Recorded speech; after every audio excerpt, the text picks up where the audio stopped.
Namaskar friends, welcome to session 16 in our course on processing of polymers and polymer composites. In our last session we have discussed the classification of composite materials and we have seen the further sub-classification of polymer composites. So broadly the composite materials are classified based on the matrix as well as on the basis of the reinforcement. So based on the matrix we have three types of composites, that is polymer matrix, ceramic matrix and metal matrix composites. Similarly, based on the reinforcement we can have further sub classification in terms of shape of the reinforcement, in terms of orientation of the reinforcement as well as on the basis of the chemical nature of the reinforcement. So we have seen that in polymer matrix composite the polymer is the matrix material and the reinforcement is majorly in terms of fibers, and those fibers we have seen can be synthetic fibers and those can be natural fibers. So in synthetic fibers we have seen that we can have carbon fiber, we can have glass fiber, we can have aramid fiber or Kevlar fiber, and from natural fibers point of view we have seen we can have jute fiber, we can have sisal fiber, we can have banana fiber, we can have grevia optiva fiber. So there is a big family, a large family of natural fibers which have been used as reinforcement in polymer composites. So broadly to summarize, in context of the polymer composites we already have two sessions. The first session was a overall definition as well as understanding of the concept of composite materials. The second session was on the classification of composite materials, in which we have further come down to our specific family or our specific sub family, that is polymer composites. And we have seen in the last slide that there is a polymer when we add reinforcement in the form of fibers into the polymer we get a composite material which can be considered as an engineering material and has got wide application spectrum. And we have seen that these type of composites can be used for lightweight applications like aircraft or in marine industry or in sports equipment. So the application spectrum is quite wide, and therefore we need to understand that how these products can be made or how these composite products can be made. So today we are going to have an introductory lecture or session on processing of polymer composites. So we have already seen the processing of polymers. If you remember, we have seen number of processes like casting, thermoforming, extrusion, transfer molding, injection molding, blow molding, rotational molding. Some of these processes will also be used for processing of polymer composites, but with little modification. We have to see, if you remember in our last session I have told that our basic understanding has to be that how to bring these two physically, chemically different materials together and make them a composite so that they behave in unison, they behave synergically and they behave in a matter or in a manner in which they are useful for the purpose for which they have been combined. So the major challenge is to identify that how these two different constituents can be combined together to make a composite material, and that is the beauty of the process where we combine the two things together and a third thing comes out to be better than the individual constituents. So today we will not be discussing any specific process for composite material, but we will be discussing general challenges, general problem areas associated with the processing of polymer composites. And I must emphasize here that we have three types of composites based on the matrix material. Again and again I am reiterating the same thing only to make you understand that our focus area is only one sub family of the composites, that is polymer based composites. Otherwise we have metal matrix composites also, we have ceramic matrix composites also, and the processes that are used for processing these two type of composites, that is ceramic matrix composites and metal matrix composites, are entirely different from the ones or the processes that we used for polymer based composites. So in our subsequent sessions we will be focusing on processes that are only used for polymer composites, and today we will have an introductory session on the problem areas, challenges that the polymer composites have to face specifically in context of the processing requirements. So let us start our discussion for today. Just to have a brief review of what we have covered in the previous two sessions, the constituents of PMCs, the another name if you can remember, just give a thought over it, just spend a few seconds to figure out what is the name, other name of these materials, PMCs.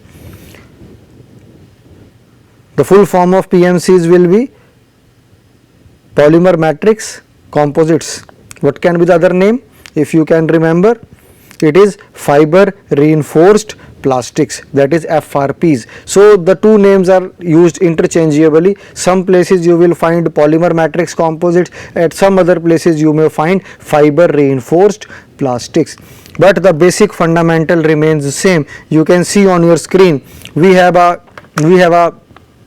fiber, schematic representation of a single fiber plus or a strand of fibers, plus this is a matrix. Matrix will not be like this. If it is a thermoplastic, we can have a thermoplastic sheet also, but majorly we will be using the granule form of polymers, that is a matrix, and when you combine the matrix and the fiber together, we get a composite material like this, and this is the actual representation. There is a fiber or a filament. Sometimes we call these as fiber strands also. This is the matrix in the form of viscous fluid or viscous gel fluid. It can be a thermoset, and when we combine these two together and we add some coloring agents, we can get a composite sheet like this. So we combine the two constituents together to get a third constituent, or not a third constituent, a third product, that is a composite product. So this is the basic thing that we have understood in the previous two sessions, that there will be a reinforcement. In this case the fiber is the reinforcement and the matrix is a polymer which is thermosetting in this case, and when the two are combined together, they make a composite material. Again, another representation of the composite material, we can see from the mechanics point of view, all fibers are running in this direction. In this figure they are in the vertical direction. So we have a longitudinal modulus here, we have a transverse modulus here. So we can see that from the mechanics point of view, the composites will have different properties. So the modulus will be different in different directions if it is completely anisotropic composite material, and the strengths will be different in x and y direction. All the tensile strength, compressive strengths will be different in different directions. So this is one representation of a composite material. The continuous phase or brown color represents the matrix, and the longitudinal fibers are being used as the reinforcement material. So if we can see from the reinforcement point of view, we have seen based on the shape there are four possibilities. Now first one is long fibers, short fibers, whiskers and particles. So in this particular type of a composite material, let us try to relate that we have the shape of the fibers, that is continuous fibers here.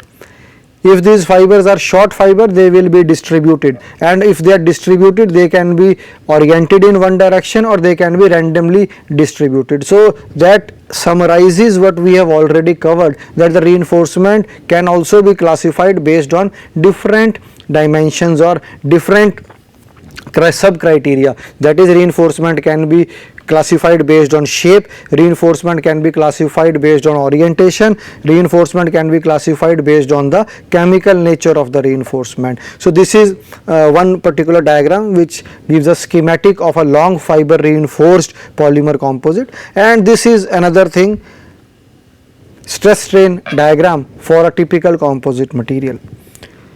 Why this diagram has been taken here? If we try to correlate this with our first session in which we have introduced the concept of composite material, we have seen that the properties of the resultant composite must be a contribution of both the reinforcement as well as of the matrix. Now here you can see the stress strain behavior of the fiber. This is the stress strain behavior of the fiber. This is the stress strain behavior of the matrix. So we can see when we combine the matrix and the reinforcement together, this is the stress strain behavior of the composite. So the behavior or the resultant behavior of the composite is a combination or maybe a contribution of both the constituents. It is not being dictated by one constituent only, and therefore we call this as a composite material. Now suppose we have made a composite material using a different type of fiber, and the stress strain behavior is very close or maybe overlapping with the stress strain behavior of the matrix. We will say no, this is not a composite material. Why? Because the behavior is influenced by the matrix material only.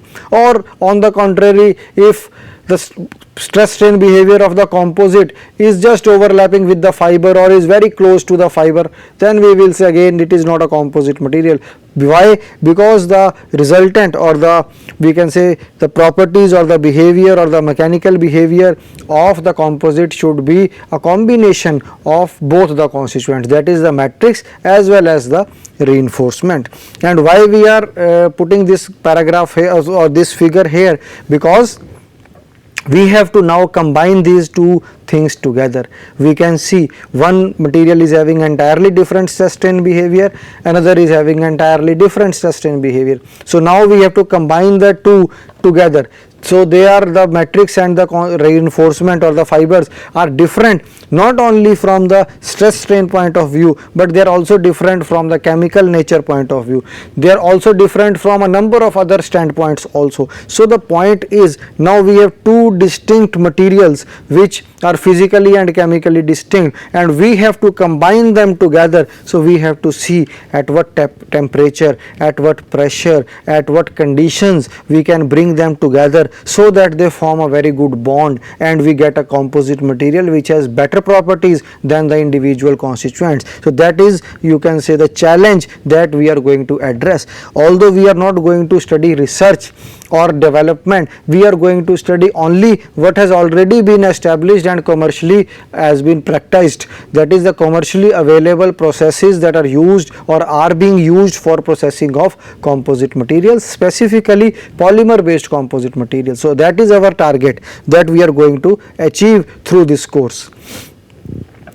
Now let us see the overall properties of the PMCs. We have already seen that the properties are a combination, or we can say synergic effect of both the constituents is seen in the properties or observed in the properties of the polymer matrix composites. So overall the properties of polymer matrix composites are determined by, now what will influence, as I have already told in the previous slide, we have seen that the properties are influenced by both. They are influenced by the reinforcement also, they are influenced by the matrix also. Same thing is written on the slide also. The properties of the fiber, which is the reinforcement, the properties of the resin or the polymer or the plastic, which is the matrix. So the properties are influenced both by the matrix as well as by the reinforcement.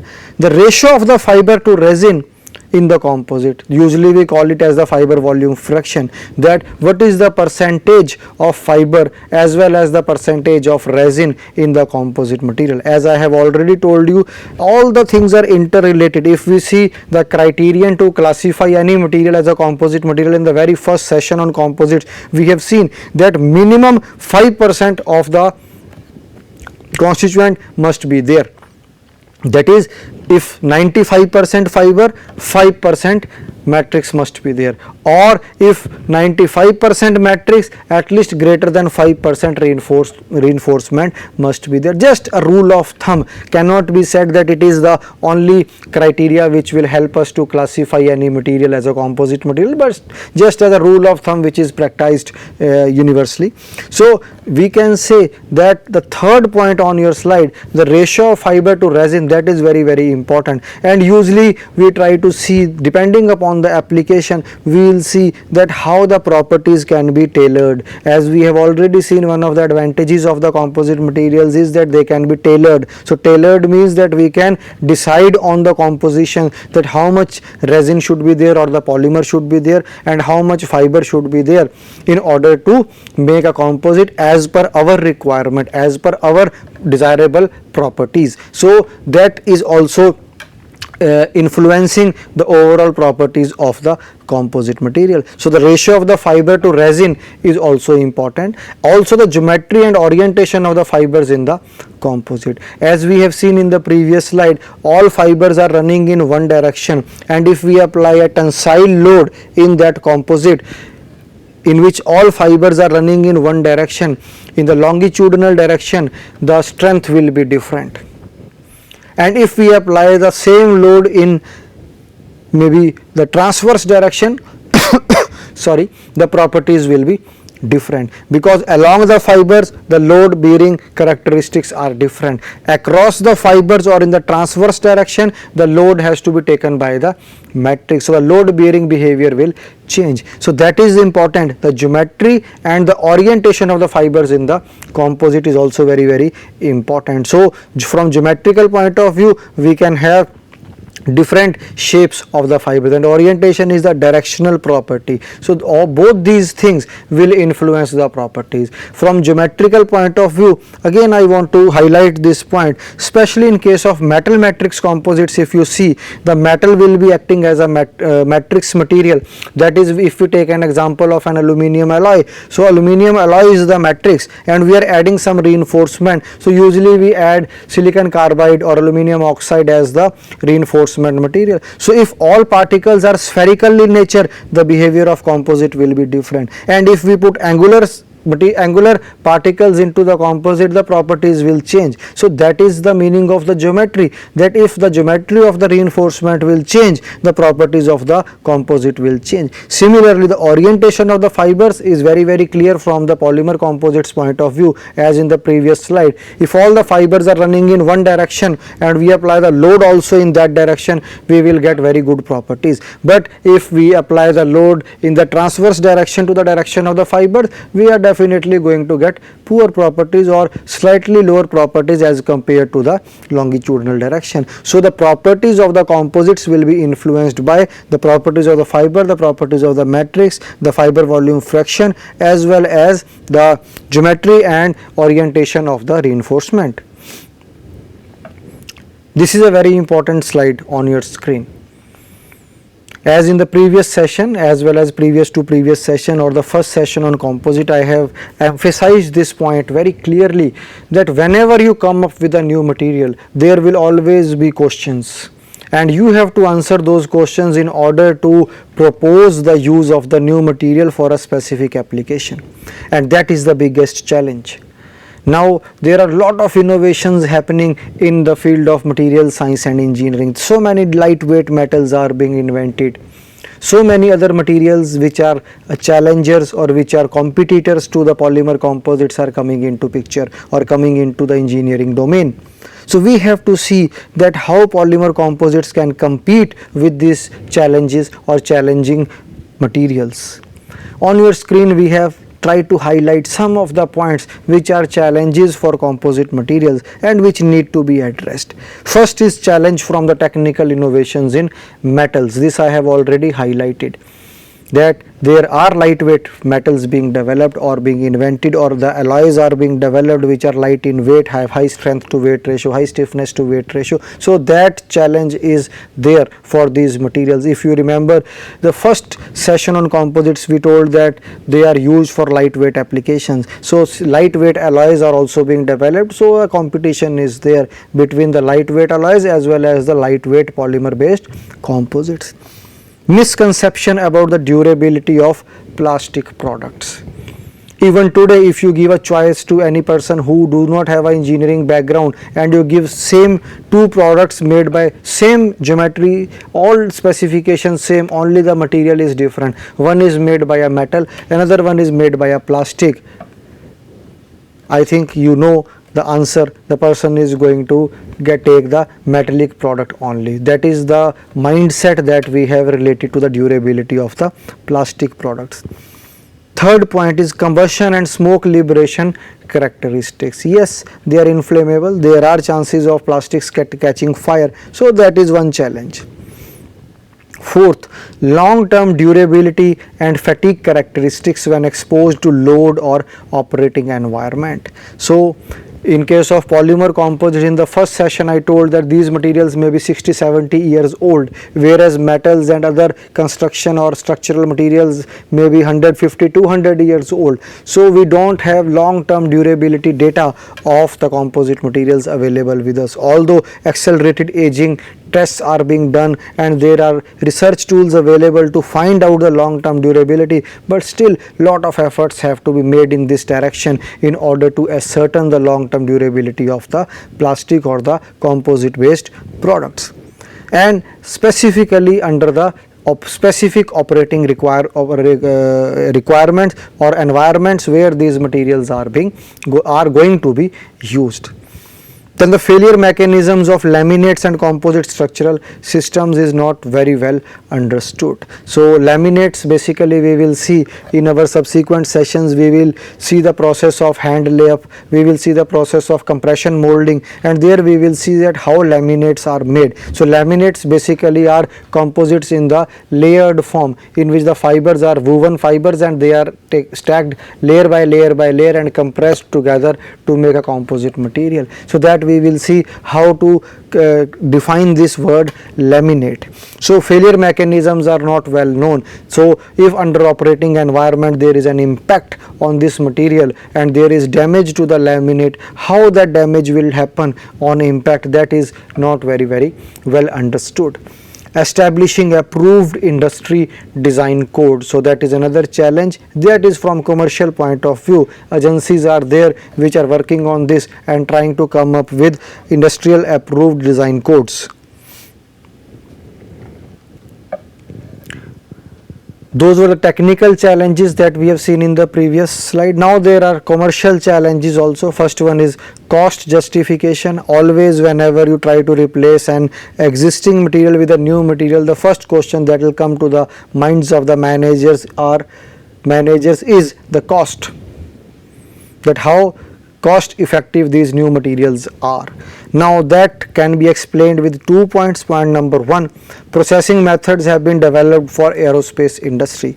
So the point may not seem to be very clear to all of you, but let me try to explain it very briefly in 2 or 3 sentences, that the composite materials were developed majorly for aircraft applications, as they are light in weight, they have high strength to weight ratio, high stiffness to weight ratio. And the processing techniques that were developed at that time were also developed keeping in mind the quality required for the aircraft applications. But now the composites are being used for automotive applications also, they are being used for sports equipment applications also, they are being used for household applications also. But the processing methods that were developed for aircraft industry are still in use, and the same standards are being followed for making products for these applications which are not that sophisticated, not that high end. Therefore there is a need of the hour to come up with materials, or come up with the processes which are there for these materials, which are cost effective, which are high quality. So that is one challenge for manufacturing engineers. So then we will be able to justify the cost. The cost is higher because the methods that we are using have been developed for very high standard manufacturing of composite materials. Similarly, another challenge is the lowest cost bid is accepted and no importance is given to the life cycle cost. Now suppose we have a chair, a wooden chair.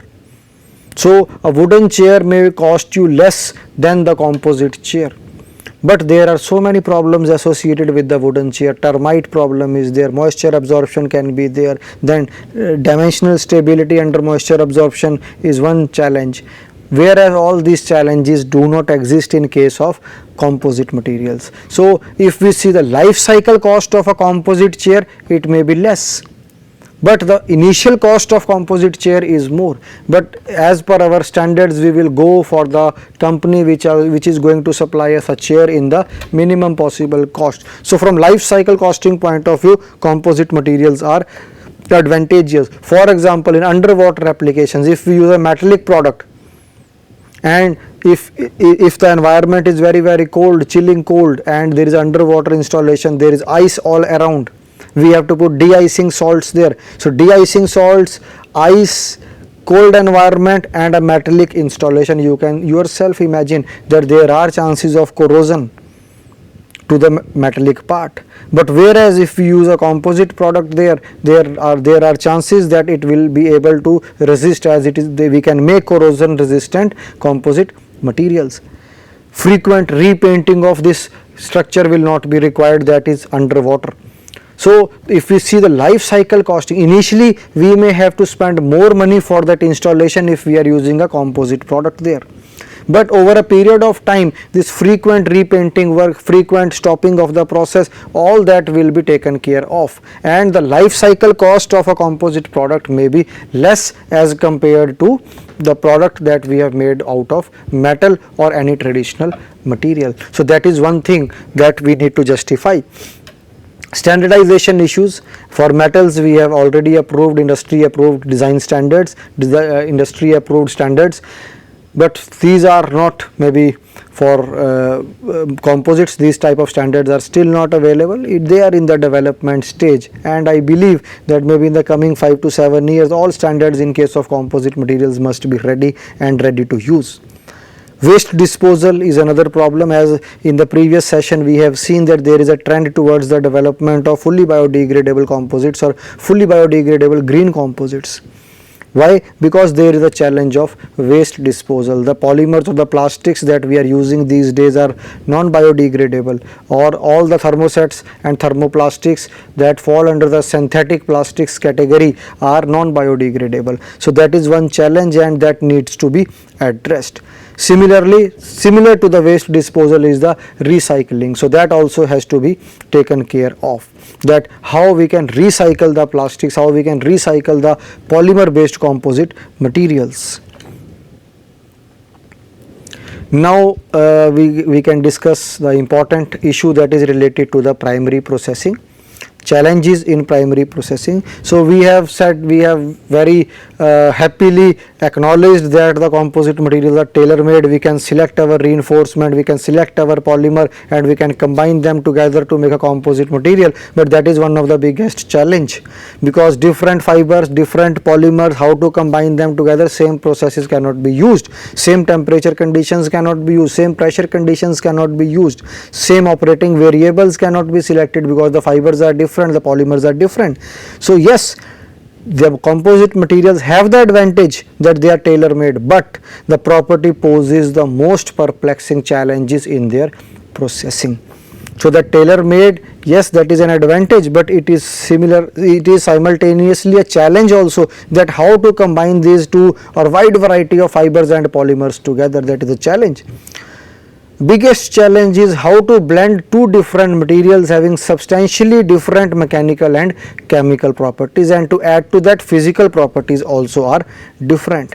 Then non-uniformity of the properties in the bulk. The composites usually are anisotropic, and for the individual constituents also, if you will see within the fibers also, the properties may be different along the direction of the fibers and across the direction of the fiber. So that is non-uniformity of the properties, another challenge.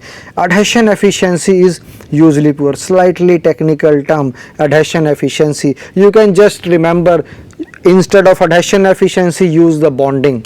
The bonding is usually poor. Now what has to bond together? The fiber and the polymer has to bond together. So when the bonding is there between the fiber and the polymer, the bonding sometimes is poor, and therefore we do not get the adequate mechanical properties of the in the developed composite. There are techniques to increase or improve this bonding strength or improve this bonding characteristics that we will see in our subsequent session. But one challenge is that when we are combining the fiber and the polymer, there has to be good bonding. If the bonding is poor, the properties are poor. How to ensure that bonding, that we will see in the subsequent sessions. And when the bonding is poor, the interfacial zone, or the we can say the zone between the reinforcement and the fiber, the inner zone is prone to failure. As soon as you will apply the load, the matrix will not fail, the fiber will not fail, the bonding zone or the interfacial zone between the fiber and the polymer may fail. So that is one challenge. Tooling requirements are different. Yes, We cannot use the same tools that we used for metals or same machine tools that we use for metal. The same processes that we use for metal cannot be directly applied for the polymer composites, and therefore this course has got even more importance, that how to bring these two materials together to make an engineering material which we can use for any engineering application. Processing methods are difficult to control, therefore they are costly, so that we have already seen in cost justification of these materials. So that is, these are the challenges from the primary processing point of view, that how to bring them together. The interfacial zone is prone to failure, the adhesion between the polymer and the fiber is poor. All these challenges have to be tackled by the engineer in order to make a good quality composite product. Now this is slightly from the managerial or management point of view. What are the issues to be addressed when we select a process for processing of composite materials? First, we have to see the economic viability of the process, we have to see the quality of the product, as well as we have to see the technical versatility. So economic point, all of you know that the process has to be cost effective, so nothing to explain. Quality of the product should be good, yes, that we have to ensure. Otherwise the products will be rejected, and that no company would like to afford that. And then the last is the technical versatility. Now technical versatility is important because there is a large family of fibers and there is a very big family of polymers. So if the process is versatile, it may be able to accommodate at least some sub family of the fibers and maybe a particular type of thermosets or thermoplastics, and therefore the process should be such that it is able to accommodate we can say at least one set of fibers and one set of polymers. It should not be that this is specific to one fiber and one polymer only. So that we have to ensure when we design a process for composite materials.